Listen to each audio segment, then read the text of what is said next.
Hey guys, welcome back. Thanks for watching. I got an epiphany here, and I decided, you know what? Some of you, all of like 4 of you that have been watching this right now, thank you.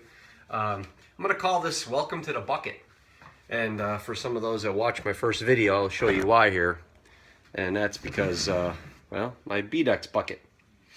That's my Bedex bucket. Oh, yeah, nice rainy day. There you go. Just take a quick peek outside there. So anyhow, yeah, so I should call this welcome to the bucket, because of the fact that, well, I got my bucket on here, and I'm working on a knife, and I thought, well, like I mentioned earlier about not being able to be really good at doing video and working all at the same time, I do these right when I'm finishing the knife, so I don't screw it up and then I've wasted all this for nothing.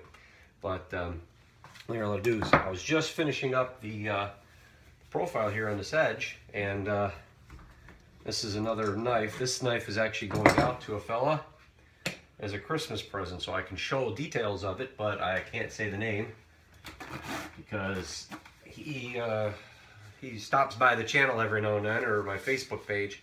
Doesn't really say much or do much, but he does go by every now and then, so that's why I can't do anything. But this is a 400 grit on a flat. And then I got 120 or 220. I got 400 across here, and I got 220 here to give it a nice little difference, a little contrasts. But that's going to be the knife right there. And so I'm just cleaning it up a little bit. I do everything freehand, so the one thing I guess you start learning right away when you start working on knives, like a little spot right there, I think somewhere in there. I see somewhere in here, but. Tapered tang. So this will have a tapered tang. Let me get my shirt in front of this. There you go. So see how that works. Yeah, so tapered tang, but anyhow, so 9-inch. So that's gonna be really nice. Nice bush knife, camp knife. It's gonna get done in some walnut, some black walnut and such. Some nice decorative pins. But the one thing I've learned real quick is when I start looking at knives and I start sort of researching them, doing them all, especially when you're first starting out. One of the huge things is, damn, how did that guy get that knife so nice? How did that profile get so good? How do you, and you start looking at all these knives, then you're researching some of the companies or some of the guys that do larger production knives and such, you realize, they're, instead of buying a piece of stock material and cutting it out and doing everything here at house, some people actually get stock material, and actually they already send the design out to a company, and that company CNCs it all. And those like plasma cam or laser cutting machines. So when they get their knife back, it's already, all of them are exactly the same because it was all done by a machine. So there was that. The second thing is a lot of guys are using jigs. They use all sorts of jigs. Now I made a jig up for my son because, of course, being only 12 years old, you can only muscle so much, and not wanting him to get hurt, but wanting him to help build a knife, I made a jig for him so he can start learning how to do a profile and everything. But there's a lot of guys that use jigs all the time. Now, I'm not going to say that's a bad thing, because I honestly like the jig myself, but I do freehand. But the kicker is there's different levels, and as long as you're a knife maker and you're going to a certain level of doing things, you're going to have the pros and cons to doing it your way. My way is starting out. Now, doing all this, there's guys like my mentor, JC Knives. He can do some beautiful knives, and he does a hollow grind on them, 10-inch wheel, and he does an Achilles and Achilles too. They're a military style knife. He was in the special forces, retired, and I have 20 some odd years, 25 years or something like that. So, but he's a second generation knife maker as well. And guys like that, he does not use a jig. He freehands everything, and it is amazing how fine of a line he can get. The tapered lines, or when he does a double edge, even if he does a false grind on one side and then his blade in the other, he does a hollow grind. He does it all freehand. It's amazingly spooky how good he is at doing that. But again, he's been doing it for so long. Myself, I'm just starting out on all these, and it's working out really well.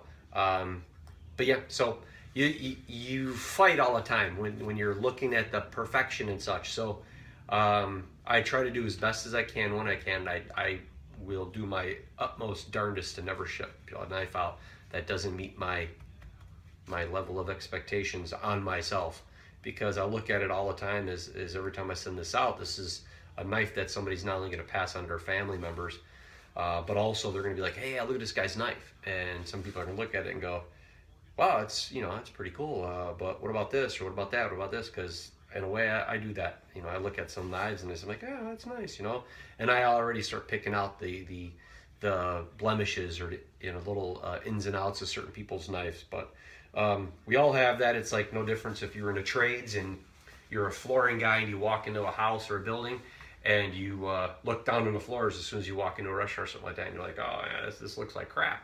Or man, this is awesome the way this looks. Or when you go into a home that's been built by a custom carpenter, or if you go into a home that's built by a manufacturing home, and you can see the details of trim or the shapes and the nuances of stuff. So the same thing holds true at knives. So not to beat down on myself, nor lift myself up on this high podium that I know I can't live on. I just thought I'd show you guys, you know, these are the kind of knives that I'm striving to put out. This and my other full flats and everything. I really like these.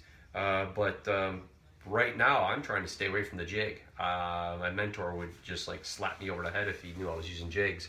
And he taught me without a jig. So I learned freehand, went through some steels and made some mistakes. But you still go on. You learn how to put that edge on just right. Some guys, you can use a jig to start out on, and then you'll take the blade off the jig, and then you'll do everything freehand. That's awesome. Whatever works for everybody. You know, it's one of those things. But ultimately, what it boils down to is use the customer, the steel, how it's treated, and the cost, what materials are getting put into the knife. Is it 1085, 1095, 01, S1, D2, you know, whatever, CM 154 or anything else. You know, what kind of steel are you getting? How is it being treated? A lot of guys ship all their stuff off. And when you ship a steel off and then you get it back, well, it costs more than it is just to run over here and fire it up on my own kiln. Do it all in a kiln right there and do it in-house. It costs a lot up front to do that, but with a couple of private investors that I've had, they helped me with that, so I was able to do all this. I like to keep everything in-house so I can keep an eye on it. I can attest to every step of the way.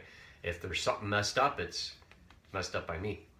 So anyhow, so I thought I'd show you guys. This is a special Christmas knife for somebody that was up on the shelf here, and they're going to be getting their knife hopefully. Well, this is all treated. This is ready for scale soon, and then we'll be ready to rock and roll shortly. But thanks for stopping by, and I'll talk to you guys later.